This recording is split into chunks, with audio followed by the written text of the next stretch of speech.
What's going on, everyone? Welcome back to the show. So today we're going to take a look and listen to Senator Markey. He's going to be talking about the Social Security Fairness Act. We're finally seeing senators actually speak about this on the Senate floor. So this is good news in the fact that they're talking about this. So hopefully they can come to a vote within the next, we're now approaching about 10 days, a little bit more than 10 days. We'll say about 13 days before this needs to pass. And the 20th, December 20th, is the final day for the Senate. If they have not voted on this by that date, then there's a very good possibility that we could see a no vote on this, and they will have to start all over again come January 3rd. Now, the end of session is the 20th of December. However, it's not the end of the year. So if Leader Schumer wanted to bring the Senate back, he could bring the Senate back and they could vote on this. So the 20th as a deadline, that is a flexible deadline. But I hope that they can go ahead and pass this before and not get to a point where now they're bringing senators back. And I think most senators are going to want to take care of this before they go on their final recess for the holidays. And so I'm going to show you this clip, and then we'll talk a little bit about it on the other end. But first off, if you guys can do me a favor, please like the video. And if you're watching this video and you want to see more content like this, please consider subscribing to the channel. Okay, so let's go ahead and listen to Senator Markey talk about the Social Security Fairness Act. Here we go. That they think go to fundamental unfairness in our society. Because right now, an entire generation of teachers and firefighters and postal workers and police officers and public servants of all stripes are being denied the Social Security benefits which they earned. In 1983, the so-called windfall elimination provision slashed retirement benefits in the name of austerity. I was a member of the House of Representatives in the United States Congress in 1983. I voted against the windfall elimination provision. I voted against Republicans. I voted against many Democrats who all were willing to slash the benefits of those hard-working teachers, firefighters, police officers across the board. And they've lost it for 4 decades because I knew that I was voting for public servants and voting for their families. And I've been fighting for repeal of the windfall elimination provision as well as the government pension offset ever since. And I stand here today because we have an opportunity to finally see this repeal through to conclusion. Senator Brown and Senator Collins' Social Security Fairness Act would repeal the windfall elimination provision and the government offset provision. And I'm proud to co-sponsor that bill alongside 60 of my colleagues from both parties. And 60 is the number you need to pass a bill on the floor of the United States Senate. We can restore Social Security benefits for millions of workers now, and we should do it now. 3 million, unbelievable, 3 million public servants and their families around the country, including 130,000 in Massachusetts, and their families are counting on us to get them their earned benefits. They've already done the work, but a 1983 law denies them that check in the mail. No one else in the country was targeted in that bill. Just those public servants, those people who work for each and every one of us every single day. A retired public school teacher in Chicopee, Massachusetts, wrote to me and explained she had dutifully paid into Social Security for decades, earning her right to Social Security and a secure retirement. But late in her career, She answered the call to public service and dedicated her time to educating students in Massachusetts.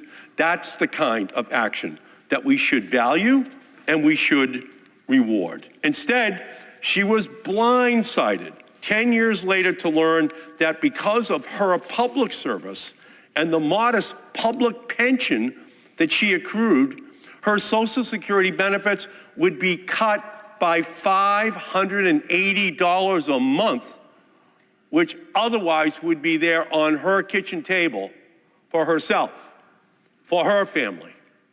And now, instead of a secure and dignified retirement, she has to worry about affording rent and medication and groceries. If instead of teaching, she had earned a private pension, she had worked in any other sector of the American economy, or she was wealthy enough to live off of her investments, her Social Security would be safe. The only category of these people who were the public servants. They're the ones who got targeted in 1983. Another constituent from Tingsboro, Massachusetts, wrote me to say that after her father passed away, her mother, a retired school employee, lost over $1,000 a month in Social Security.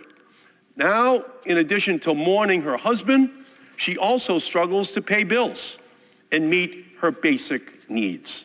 There are 3 million more stories of injustice and indignity just like this. We know the federal government can be in the business of allowing windfalls. Major corporations hiking up prices on American people while paying effectively no federal taxes, that's a windfall. Private equity cronies making millions off the backs of workers while laying them off and gutting their pensions, that's a windfall. But make no mistake, allowing a third-grade teacher, a town firefighter, and the mailman to receive their hard-earned retirement benefits is not a windfall. Repealing these draconian policies is a matter of justice and dignity for millions of public servants.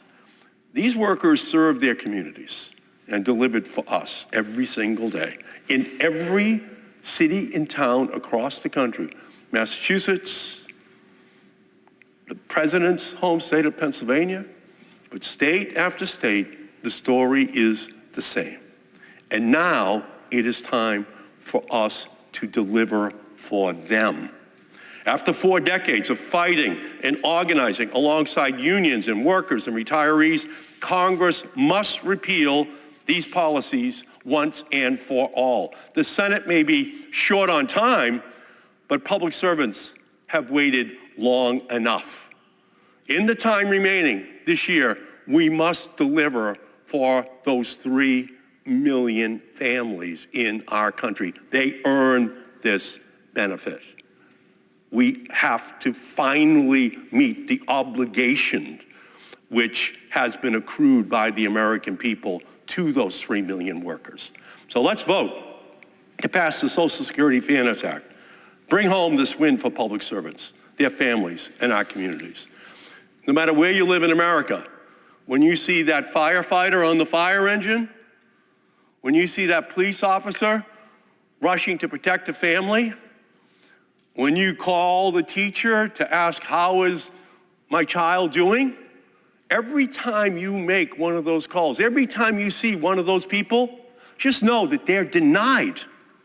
They're denied the benefit which they have earned. They're denied by an act of the United States Congress in 1983. Why them? Why were they singled out? Why wasn't it billionaires? Why wasn't it private equity? Well, the votes were there. And unfortunately, too many Democrats voted for it as well. It's time for us to rectify that historic injustice. It's time for us to provide fundamental fairness for each and every one of those families. This is the time, this is the place. We are the people who must get this done. It goes right to the heart of who we are as a people. If you believe in government, then you must believe in everything that teachers and firefighters and police and everyone else that's in our cities and towns provide for us every single day. And we must have that vote on the Senate floor. We must pass this legislation. We must finally give back to these families what they have earned by their service to us.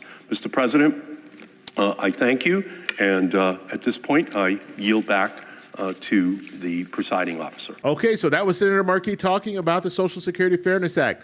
He sounds motivated. He wants to move forward with this. And you heard that he was talking about the fact that you have 60 co-sponsors to this bill. So they can easily pass it. They need 60 votes. They have 61, if you want to count him, they have 61 members of the Senate that approve of this bill and would vote for it. So what's the hang up? Why are we waiting? I just don't understand that. I do want to talk about one thing. And they were talking, he's given the example of the teacher who is now receiving $580 less than she should be. If they eliminated weapon GPO, she would get $580 more. And just think of this scenario. If you're currently receiving Social Security benefits right now, could you afford to not be able to get $580 that is rightfully yours? Could you afford every month to not get that $580? I would say most people can't. And I'm talking about people that are not just living on Social Security, but let's say you have Social Security benefits for up to about 40% of your retirement, and then the other 60% is coming from 401k and coming from some of the other investments that you have. You probably still couldn't afford to lose $580 per month. And so you can see, if they're able to eliminate weapon GPO, if they're able to pass the Social Security Fairness Act, it's going to help a lot of people. And we're not talking about wealthy people. And I've said this over and over again. When you're talking about firefighters, teachers, law enforcement, when you're talking about people who work for state and local government, they're not making a killing. And they need Social Security. They need all that they can get. When you retire, you're going to need as much as you can get as far as income. Because just retiring, you're going to take a hit. Because when you're working, in most situations, when you're working, you're going to be making more than when you retire. Now, your expenses are going to be a little bit different, and you might not spend as much. And I can say that. I've been retired for 3 years now. I don't spend half as much money as I did when I was working, but your retirement is generally a little bit less. And because of that, even though you're not spending as much, you're not bringing in as much. And so I'm hoping, I'm glad to see that Senator Markey is on the Senate floor talking about this. I hope to see more senators out there talking about this. And I hope that they can go ahead and move forward and pass this.